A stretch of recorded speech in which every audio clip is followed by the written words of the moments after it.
мелдешке мен 1 жыл даярдандым.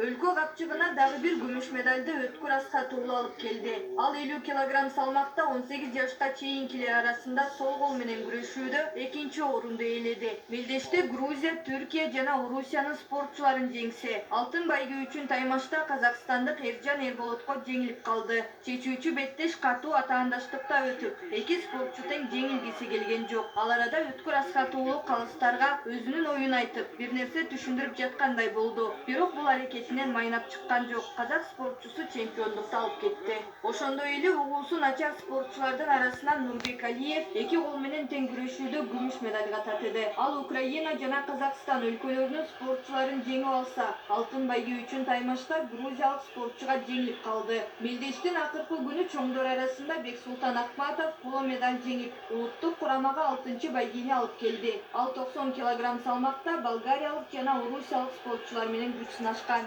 Адинай Курманова, КТРК Спорт, спорт сереп.